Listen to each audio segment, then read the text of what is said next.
और मुझसे कबल भी आपने खिताब मौलाना साहब से समाअत फरमाया, और मेरे बाद आपको बेहतरीन चेहरे वाला वो अजीम पीर, यानी मेरी मुराद है पीर तरीक़त रहबर राह शरीयत मुहाफिज़ मसलक आला हजरत शहज़ादा हुजूर सुबहान मिल्लत आबरूए अहले सुन्नत हुजूर मुफ्ती मोहम्मद अहसन रज़ा खान साहब क़िबला, सदर TTS यानी तहरीक तहफ़्फ़ुज़ सुन्नियत बरेली शरीफ, उनके मुबारक और गुलाब जैसे चेहरे को देखने के बाद आप अपने ईमान को ताज़ा फरमाएंगे इंशाअल्लाह। अब अगर इजाज़त हो तो मैं कुछ कहूँ? हाथों को उठाकर कह दो सुभान अल्लाह। 2-3 अशार नसीब में पढ़ लूँ मैं? आपने तो माशाअल्लाह समा बांध दिया। अगरचे इनके दिलों का समा नहीं बंधा, लेकिन हुजूर की नज़रों में तो समा बन गया। अरे मचल के बोलो सुभान अल्लाह। सुनना इतनी सुन्नी, इतनी सुन्नी, इतनी खामोश कहाँ रहता सुन्नी? वो तो सुन सुन के दूसरों वालों को सुनाया करता है, और वो सुनने के बाद कहते हैं कि जब गुलाम इतना दमदार है तो इमाम कितना दमदार होगा। अरे जब रज़ा का गुलाम इतना दमदार है तो फिर इनका इमाम इमाम अहमद रज़ा कितना दमदार हो। तो अभी आला हजरत ही के नवासे तशरीफ़ लाने वाले हैं। आपसे गुजारिश है कि जो साहिबान किसी के हाथ पर नहीं बिके हों वो आज अपना हाथ हजरत के हाथ में दे कर के बेच दें। इस तरीक़े से बरेली के अहमद रज़ा ने मारेहरम में अपने आप को बेच दिया था। ये पीर और मुरीद का रिश्ता, इस पर भी किसी मौके से इंशाअल्लाह गुफ्तगू होगी। आज जो गुफ्तगू का उन्वान है दौर हाजिर के अंदर जो हालात हमारे वतन के अंदर चल रहे हैं, उससे कबल 2-3 अशार समाअत फरमाएं। मोहब्बत से हाथों को उठाकर कहते हैं सुभान अल्लाह। कुछ लोगों के हाथ नहीं उठ रहे हैं, कहीं पड़ोसी की जेब में तो नहीं चला गया? एक जलसे के अंदर मैंने हाथ उठवाया तो उसने हाफिज साहब एक उठाया और एक पड़ोसी की जेब में को सरका दिया। वहाँ तमाशा खड़ा हो गया। मैंने कहा भाई झगड़ा क्यों कर रहा हो यार, तकरीर सुनो। तो बोला मुफ्ती साहब आपने अच्छा हाथ उठवाया, इसने मेरी जेब साफ कर दी, इसलिए दोनों उठवा रहा हूँ ताकि मामला गड़बड़ नहीं हो। हाथों को उठाकर कह दो सुभान अल्लाह। शेर समाअत फरमाए। शौकते शाही न ताजे खुसरवी ले जाएगा, शौकते शाही न ताजे खुसरवी ले जाएगा, शौकते शाही न ताजे खुसरवी ले जाएगा। तो खुदा के तो खुदा के तो खुदा के घर फ़क़त इश्क़ नबी ले जाएगा, तो खुदा के घर फ़क़त इश्क़ नबी ले जाएगा। बोलो सुभान अल्लाह। तो खुदा के घर फ़क़त इश्क़ नबी ले जाएगा।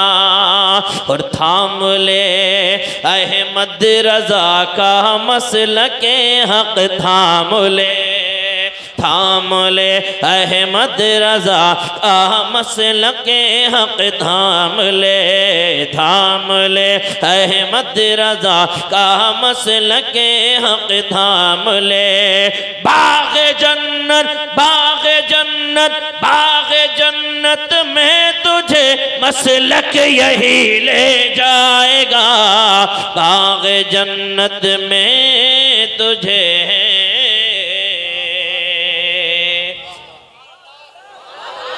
मसलक यही ले जाएगा, बाग़ जन्नत में तुझे मसलक यही ले जाएगा। और आ रही है मुफ्ती आज़म की तुरबत से सदा। अरे यार बुजुर्गों के नाम पे तो कह दो सुभान अल्लाह। हाँ, मुझे लगा कि मजमे में दम है इसीलिए मजमा गर्म है।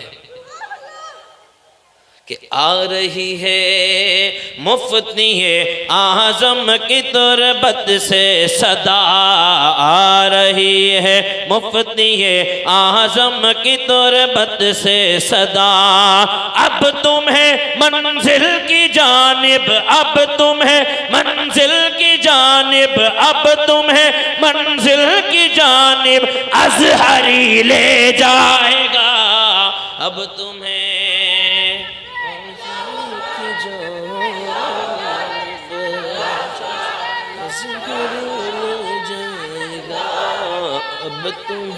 मंजिल की जानिब अज़हरी ले जाएगा।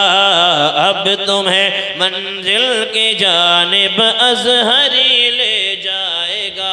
मक्ता समात फरमाए, लेकिन मक्ते को सुन के सख्ते में मत पड़ जाना। हाँ, इसलिए कि हम सिर्फ गौसे जीलानी वाले नहीं, उनकी बिरयानी वाले भी हैं। ये हमारा मुक़द्दर है कि हमें उनकी बिरयानी मिलती है, सुभान अल्लाह। और गौस के नाम के खाते हैं तो उन्हीं के नाम के नारे भी लगाते हैं। मक्ता समाज फरमा, और मक्ता इन हाफिज़ों के ताल्लुक़ से, इनका भी ख्याल रख लिया करो। लेकिन दौर तो ऐसा है कि कोई हाफिज़ अगर कलफ के कपड़े पहन के आ जाए तो मुक़्तदी को पूरी रात नींद ही नहीं आती है। कह रहे यार, इतनी बेहतरीन जैकेट कहाँ से पहनी है मौलाना साहब, इतने बेहतरीन कपड़े कहाँ। ख्याल रखो, उलमा का शेर देखो, मोहब्बत से बोलो सुभान अल्लाह।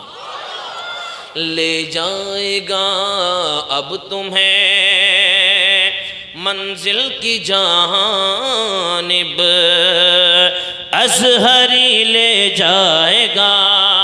कि जिसके सीने में जलेगा इल्म कुरान का चिराग, जिसके सीने में जलेगा इल्म कुरान का चिराग, जिसके सीने में जलेगा इल्म कुरान का चिराग। बाप माँ को, बाप माँ को, बाप माँ को खुल्द में बेटा वही ले जाएगा। बाप माँ को खुल्द में बेटा वही ले जाएगा। दुरूद शरीफ पढ़े।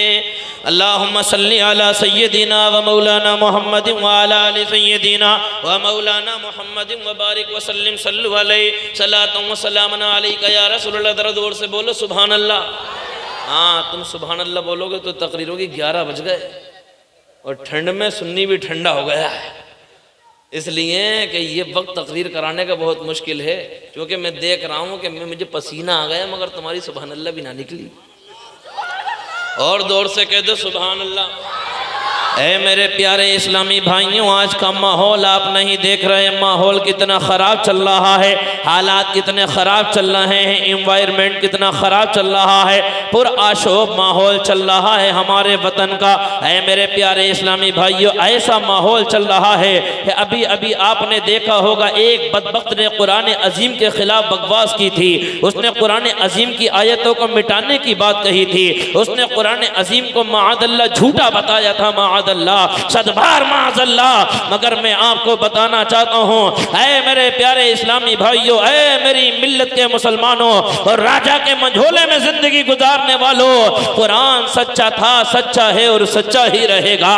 कहने वाला तो झूठा हो सकता है, इसलिए कुरान सच्चा था, मक्का से बाहर आ गया। अब जोर से कहते सुभान अल्लाह। कुरान सच्चा था, मक्का से बाहर आ गया। कुरान सच्चा था, मदीना से बाहर आ गया। कुरान सच्चा था, ताइफ के मैदानों में पहुंच गया। कुरान सच्चा था, वाशिंगटन में पढ़ा जाने लगा। कुरान सच्चा था, चाइना में पहुंच गया। कुरान सच्चा था, जापान में पहुंच गया। कुरान सच्चा था, रशिया में पहुंच गया। कुरान सच्चा था, अफ्रीका की वादियों में पढ़ा जाने लगा। कुरान सच्चा था, उस दुनिया की वादियों में पढ़ा जाने लगा।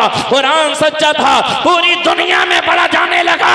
मैं बताना चाहता हूँ, अगर कुरान सच्चा ना होता और मक्का से बाहर आया ना होता, अगर कुरान सच्चा ना होता, मदीना से बाहर आया ना होता, अगर कुरान सच्चा ना होता, वो ताइफ की वादियों में पहुंचा ना होता, कुरान सच्चा ना होता, वाशिंगटन में तिलावत ना होती, अगर कुरान सच्चा ना होता, वो चाइना में पहुंचा ना होता, अगर कुरान सच्चा ना होता, जापान में पहुंचा ना होता, कुरान सच्चा ना होता, अफ्रीका में नहीं पढ़ा जाता, कुरान सच्चा ना होता, उस दुनिया में तिलावत नहीं होती। कुरान सच्चा था, पूरी दुनिया में फैल गया, हर हाफिज कुरान के सीने में मौजूद हो गया।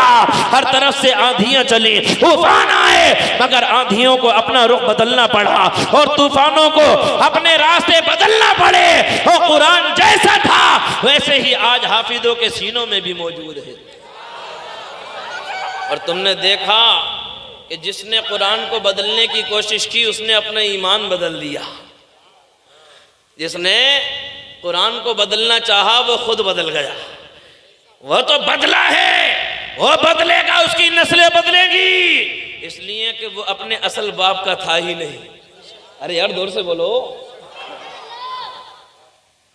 हम्माज़िम मश्शाइम बिनमीम मन्नाइल लिल खैरि मुअतदिन असीम उतुल्लिम बअद ज़ालिका सनीम।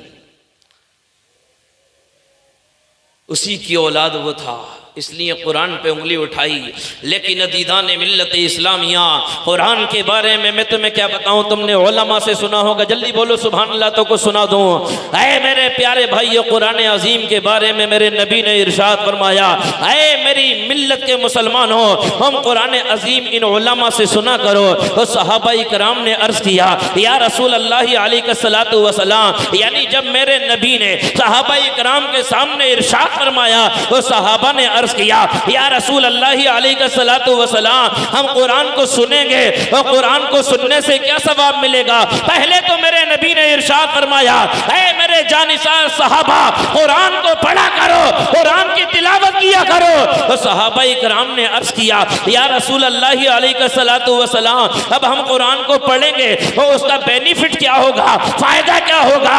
अदीदान मिल्लत इस्लामिया, और मेरे नबी ने इरशाद फरमाया, ऐ मेरे जानिसारो, कुरान को पढ़ा करो, इसलिए कि कुरान का पढ़ना इबादत है, इबादत है, इबादत है। फिर सहाबा इकराम अर्ज करने लगे, या रसूल अल्लाह अलैहिस्सलातु वस्सलाम, इस इंसान ने कुरान पढ़ा ना हो वो क्या करेगा, इस इंसान ने कुरान सीखा ना हो वो क्या करेगा, वो कुरान के बारे में जानता ना हो वो क्या करेगा। और आमीना के लाल जनाब मोहम्मद रसूलुल्लाह सल्लल्लाहु अलैहि वसल्लम ने इरशाद फरमाया, ऐ मेरे जानिसारो, अगर किसी से कुरान पढ़ना नहीं आता और वो उलमा के पास जाने के बाद कुरान को सुन लिया करे। कुरान का सुनना भी इबादत है, सुनना भी इबादत है। कुरान का पढ़ना क्या है, माशाअल्लाह। बैठा ले, खड़े होकर